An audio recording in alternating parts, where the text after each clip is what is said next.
सुनो ये बात। 2026 में एक ऑर्डिनरी फैमिली के लिए घर खरीदना ऑलमोस्ट इम्पॉसिबल हो गया है। ये मैं नहीं कह रहा, ये मैथ कह रहा है। एक सिंपल कैलकुलेशन है। जब तुम ये सुनोगे तो शायद तुम्हारा दिल डूब जाए, लेकिन ये जानना जरूरी है, क्योंकि जो लोग ये नहीं समझेंगे वो जिंदगी भर गलत डिसीजंस लेते रहेंगे। घर खरीदूं या ना खरीदूं, इन्वेस्ट करें या नहीं, रेंट पे रहें या नहीं। आज हम सिर्फ और सिर्फ मैथ से बात करेंगे। कोई ओपिनियन नहीं, कोई पॉलिटिकल बात नहीं, सिर्फ नंबर्स। और वो नंबर्स तुम्हें सब कुछ बता देंगे। तो ध्यान से सुनो, ये वीडियो एंड तक देखो, क्योंकि आखिर में मैं एक ऐसा सोल्यूशन बताऊंगा जो ज्यादातर लोग मिस करते हैं। शुरू करते हैं। पहले समझो प्रॉब्लम क्या है एग्जैक्टली। 10 साल पहले एक मिडिल क्लास फैमिली के लिए घर खरीदना मुश्किल था, लेकिन पॉसिबल था। आज 2026 में वो सेम फैमिली के लिए ऑलमोस्ट इम्पॉसिबल हो गया है। क्यों? 3 चीजें एक साथ हो गई हैं। पहली, प्रॉपर्टी प्राइसेस आसमान पे पहुंच गई हैं। पाकिस्तान के बड़े शहर में एक ऑर्डिनरी 3 मरला घर 1 करोड़ से ऊपर जा चुका है। इंडिया की टीयर 1 सिटीज में एक 2 BHK flat 80 lakh to 1.5 crore. दूसरी, इंटरेस्ट रेट्स बढ़ गई हैं। जब इंटरेस्ट रेट्स बढ़ती हैं, होम लोन की EMI बढ़ती है, मतलब घर अफोर्ड करना और मुश्किल हो जाता है। तीसरी, सैलरीज उतनी तेजी से नहीं बढ़ी। 3x हो गई। Property 3x, salaries 1.5x। ये गैप, यही प्रॉब्लम है। और ये गैप हर साल बढ़ता जा रहा है। अब सिर्फ मैथ, नंबर्स देखो। मैं तुम्हें एक रियल एग्जांपल देता हूं। मान लो एक फैमिली है, दोनों पार्टनर्स काम करते हैं, कंबाइंड इनकम है 1 लाख पर मंथ। ये पाकिस्तान या इंडिया के स्टैंडर्ड्स पे एक डिसेंट इनकम है। अब वो एक सिंपल घर खरीदना चाहते हैं, 1 करोड़ का। होम लोन लेते हैं, 80% फाइनेंसिंग, मतलब 80 लाख का लोन। इंटरेस्ट रेट है 18% पर एनम। पाकिस्तान में अभी यही रेट्स हैं, इंडिया में थोड़ी कम, 8 to 9%, लेकिन फिर भी बहुत। 20 साल की टेन्योर पे EMI क्या होगी?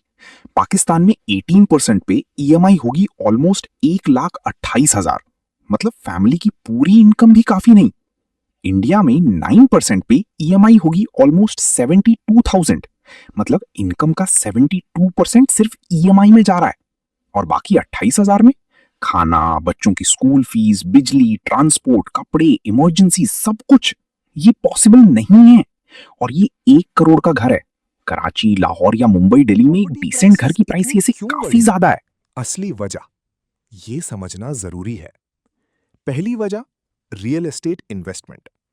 लोग प्रॉपर्टी में इन्वेस्ट करते हैं रहने के लिए नहीं, पैसा लगाने के लिए। जब ज्यादा लोग इन्वेस्ट करते हैं, डिमांड बढ़ती है, प्राइस बढ़ती है, और एक्चुअल बायर्स जो सिर्फ रहना चाहते हैं वो अफोर्ड नहीं कर पाते।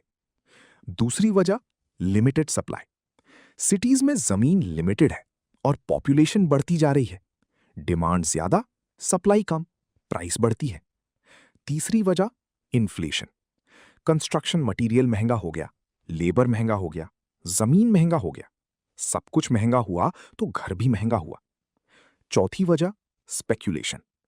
कुछ लोग प्रॉपर्टी खरीदते हैं सिर्फ इसलिए कि आगे बेच के पैसा बनाए। ये स्पेक्यूलेशन प्राइसेस को और ऊपर धकेलता है। ये 2026 का सबसे बड़ा सवाल है, और इसका जवाब डिपेंड करता है तुम्हारे नंबर्स पे। एक सिंपल फॉर्मूला है, प्राइस टू रेंट रेशियो। घर की प्राइस को एनुअल रेंट से डिवाइड करो। अगर रेशियो 20 से कम है, खरीदना बेटर है। अगर रेशियो 20 से ज्यादा है, रेंट पे रहना बेटर है फाइनेंशियली। एग्जाम्पल लेते हैं, एक घर की प्राइस है 1 करोड़, उस घर का मंथली रेंट है 25,000, एनुअल रेंट हुआ 3 lakh. Ratio 1 crore divided by 3 lakh equals 33। 33 ज्यादा है 20 से, मतलब रेंट पे रहना फाइनेंशियली ज्यादा स्मार्ट है इस केस में। क्यों? क्योंकि जो पैसा तुम डाउन पेमेंट में लगाते, वो अगर इन्वेस्ट करो वो ज्यादा रिटर्न दे सकता है रेंट भर के भी। लेकिन, और ये इंपॉर्टेंट है, ये सिर्फ फाइनेंशियल कैलकुलेशन है। घर सिर्फ पैसा नहीं होता, इमोशनल सिक्योरिटी भी होती है। अपना घर अलग ही फीलिंग देता है। हाउसिंग मार्केट क्राइसिस सिर्फ घर अफोर्ड ना कर पाना नहीं है। असली क्राइसिस ये है, जब घर अफोर्ड नहीं होता, लोग डेस्परेट हो जाते हैं और डेस्परेट डिसीजंस करते हैं। पूरी सेविंग्स डाउन पेमेंट में लगा देते हैं। इमरजेंसी फंड खत्म, इन्वेस्टमेंट्स खत्म। फिर EMI स्टार्ट होती है। इनकम का 60 to 70% ईएमआई में जाता है। कोई सेविंग्स नहीं, कोई इन्वेस्टमेंट नहीं, कोई इमरजेंसी फंड नहीं। एक जॉब लॉस, एक मेडिकल इमरजेंसी और सब कुछ टूट जाता है। और ये सिर्फ एक घर की ईएमआई की वजह से। ये है असली क्राइसिस। घर लेना खराब नहीं है, लेकिन गलत वक्त पे गलत टर्म्स पे लेना फाइनेंशियली डेवस्टेटिंग हो सकता है। तो क्या करना चाहिए? Practical guide. ये 4 चीजें करो। पहली, ईएमआई टू इनकम रेशियो समझो। एक रूल है, ईएमआई कभी भी इनकम का 30% से ज्यादा नहीं होनी चाहिए। अगर तुम्हारी इनकम 1 लाख है, मैक्सिमम ईएमआई 30,000 होनी चाहिए। इससे ज्यादा मत लो, चाहे बैंक अप्रूव कर दे। दूसरी, डाउन पेमेंट ज्यादा दो। जितना ज्यादा डाउन पेमेंट उतना कम लोन, उतनी कम ईएमआई, उतना कम इंटरेस्ट। मतलब पहले सेव करो, फिर खरीदो। बिना प्रॉपर सेविंग्स के घर खरीदना फाइनेंशियल सुसाइड है। तीसरी, टीयर 2 सिटीज कंसिडर करो। कराची, लाहौर, मुंबई, दिल्ली में सब कुछ महंगा है, लेकिन अगर तुम्हारा काम रिमोट हो सकता है या तुम फ्लेक्सिबल हो, तो छोटे शहर में घर काफी सस्ता मिलता है। Same quality of life, fraction of the price.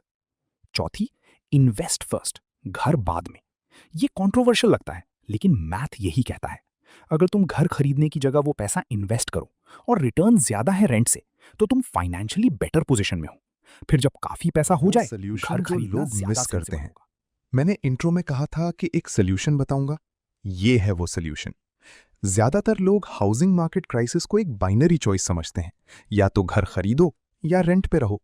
लेकिन एक तीसरा ऑप्शन है, रियल एस्टेट इन्वेस्टमेंट ट्रस्ट्स, रीट्स। मतलब तुम डायरेक्ट घर खरीदते नहीं, लेकिन तुम रियल एस्टेट कंपनीज में इन्वेस्ट करते हो। फायदा क्या है? कम पैसा लगता है, लिक्विडिटी है, जब चाहे निकाल सको, प्रोफेशनल मैनेजमेंट है, और रिटर्न्स मिल रहे हैं रियल एस्टेट से।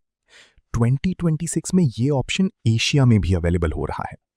ये परफेक्ट सोल्यूशन नहीं है, लेकिन जो लोग घर अफोर्ड नहीं कर सकते और फिर भी रियल एस्टेट से फायदा उठाना चाहते हैं, उनके तुम्हारे लिए पास ये एक नंबर्स smart हैं, option है। मैथ है और एक प्लान है। हाउसिंग मार्केट 2026 में टफ है, ये सच है, लेकिन जो लोग मैथ समझते हैं वो स्मार्ट डिसीजंस लेते हैं, और स्मार्ट डिसीजंस ही फाइनेंशियली फ्री बनाते हैं।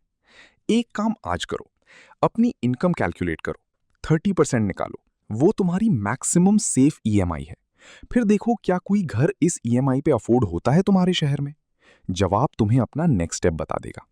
अगर ये वीडियो हेल्पफुल लगी, लाइक करो, रिच ज़हन सब्सक्राइब करो, और कमेंट में बताओ क्या तुम घर खरीदने के बारे में सोच रहे हो।